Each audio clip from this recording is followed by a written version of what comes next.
السلام عليكم ورحمة الله وبركاته. مرحبا بكم في قناتكم. موضوعنا خطير قوي في تربية العصافير، خاصة العصافير البادجي أو المعروفة بالاسم في مصر هنا العصافير الأسترالي. من أكبر المشاكل اللي بتواجهنا مشكلة اسمها سوسة الريش. بنلاقي مرة واحدة الزغلول بعد ما كان قرب يقفل ريشه كله بنلاقي إن الريش بيقع تاني، وفي أماكن بتظهر عنده. نبدأ نلاقي المشكلة دي مضايقانا ومضايقاه، بتخليه يهرش كتير، مش عارف ياكل كويس.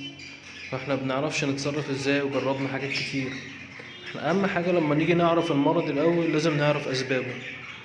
اول حاجة ممكن تقابل الزغاليل بتاعتك انها يظهر فيها عارض سوسة الريش، اللي هو اول حاجة هي ضعف المناعة، خاصة لما تكون عند الاهالي اصلا ضعيفة، فلما يجوا زغاليلهم يطلعوا هيكونوا اضعف منهم، لان هم اصلا بيعتمدوا على الاكل اللي الاهالي بيديهولهم، وبيعتمدوا على حالتهم الصحيه. تاني حاجه ممكن تقابلنا عدم التهويه. لو انت العش مكتوم قوي وعدد الزغاليل فيه كتير والعش ضيق، ساعتها بتكون التهويه ضعيفه، فاي شويه ميه نتيجه الحاجات اللي بتقع وهم بياكلوا بعض، بياكلوا الزغاليل، دي كلها بتعمل فطريات. الفطريات بعد كده بتقلب لبكتيريا، وممكن تجيب فيروس للايه، للطيور عندك، وانت طبعا مش عارف اي حاجه. ده كده.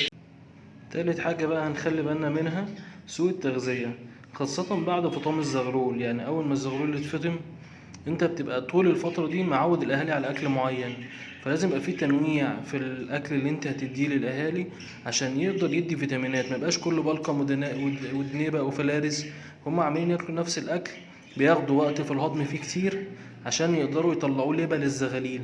فانت لازم تعوضهم بحاجات طرية عشان يقدروا يساعدوا، يعني يبقى فاهم الأكل عنده سريع وانه هيخرج بسرعة. وانما القص ساعات بيكسل انه يروح للأكل ياكل ويهضم بعدين يطلع للزغاليل، ساعات بيكسل يعمل كل ده.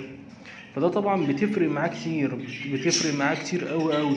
ولما انت تاخد الزغلول وتنقله لوحده بعد ما تفطمه، هو بياخد فترة على ما يبدأ يقدر ياكل هو لوحده كويس. يعني في الأول ما بيقدرش ياكل كويس، فبياخد فترة على ما يقدر يستفيد من الغذاء اللي انت بتحطه له كله. فده لو ما اتغذاش كويس، غير ان هو كمان مش واخد غذاء من الاهالي كويس، بتسبب معانا المشكلة دي. بعدين رابع حاجة، نقص نوعين من الفيتامين مرتبطين ببعض اسمه ألف دال.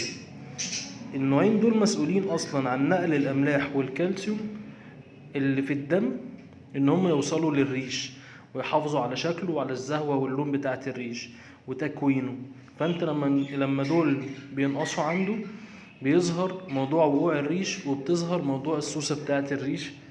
هي بتظهر تقريبا في ارتفاع سنتي من جلد العصفورة لارتفاعها في الريشة، يعني من تحت من الجدر كده سنتي لفوق.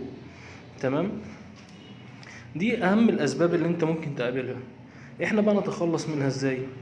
اولا لازم تساعد الاهالي كويس جدا بالاكل الطري اثناء التطعيم.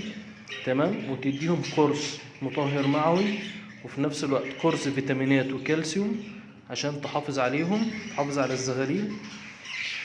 وبعدين عندك حاجة كمان مهمة قوي، تهتم بالتهوية. لو انت عندك عدد زغاليل كبير، ربنا يبارك يا رب، وانت عارف ان القص ده كل مرة بيطلع فرخ عدد حلو، تبدأ تجيب له ايه، عش اكبر من اللي هو فيه. لو المساحة عندك مش هينفع عشان انت رصص الحاجات جنب بعضيها ومش هينفع تنقل، ممكن تعمل اخرام في العش كده صغيرة، يعني اخرام تهوية بس كده لتغيير النفس، وتهتم بالنظافة تحتيهم. بس قبل ما تبدأ في كل ده، لازم العش اللي احنا جايبينه ده، انا جايبه كمثال، هتجيب العش كده، تفضي ال اللي هي الخشبة بتاعت البياضة دي اللي بتحط فيها البيض، تفضيها منه خالص. تمام. وهتجيب علبة بيرسول صغيرة زي كده. تمام. قبل اي حاجة تعزل العش، انت دلوقتي عندك فطمت قص ولقيت المشكلة دي موجودة، تروح على طول قافل العين بتاعتك، وتبدأ تاخد العش على جنب، تتعامل معاه الأول، تديله البيرسول كويس قوي وعلى البياضة برضو وجوه، وتروح قافله وتسيبه في مكانه يومين ما تجيش جنبه خالص. تمام كده. انت ايه، ظبطت العش الأول دي اول مرحله واهم مرحله. تمام. في اليومين دول هتكون انت حضرتك رحت عند العطار، جبت اعواد قسط هندي. تمام. وتنقعه في الميه، هتنقعه في الميه 3 ايام. بعد ال3 ايام هتقلب الميه اللي انت عاملها كويس، وتاخد القسط اللي انت جايبه، اللي الميه بقى اللي طلعت فيه، تحطها في المسقه بتاعتهم، وتكون انت شايل الميه من عندهم فتره ما تقلش عن 8 ساعات. يعني قبل ما تنام بالليل شيل الميه، والصبح تروح حاططها لهم تاني. تمام. هيشربوا يوم والتاني وتشيل الميه خالص، تحط بقى ميه نظيفه، يقعدوا اسبوع، ترجع تعمل لهم موضوع القسط مره كمان، بعدين اسبوع وترجع تعمل لهم موضوع القسط مره كمان. يبقى انت كده في ال15 يوم حطيت 3 مرات، المره بتاعت البدايه، ومره بعد اسبوع، ومره بعد اسبوع تاني، يبقى كده 3 مرات. تمام. بعد كده تبدا بقى في انك تهتم بالاهالي فتره الوضع البيض، تهتم بالتحضير بتاعك كويس قوي قوي قوي، تهتم بالغذاء في الفتره دي، تهتم بالكورسات بتاعه المطهر المعوي، بالفيتامينات. لما تتبع كل دول هتلاقي بفضل الله ان انت بتتخطى موضوع سوسة الريش بكل سهولة. هتستعمل بقى اي مطهر عادي للبكتيريا، بس اهم حاجة البيروسول، لانه بيقضي على موضوع اللي هي الهاموش والحاجات دي. طبعا احنا كلنا عارفين الحاجات دي بتمسك الحاجات دي اصلا هي اللي بتجيب الايه، السوس. يعني الهاموش ده لما بيلزق في الجلد وفي الريش بيبدأ يجيب بعد كده، بيجيب السوسة. يعني هو ذات نفسه السوسة بتيجي تتغذى عليه، يعني بيجيب نمل، والنمل بيجيب وراه سوسة.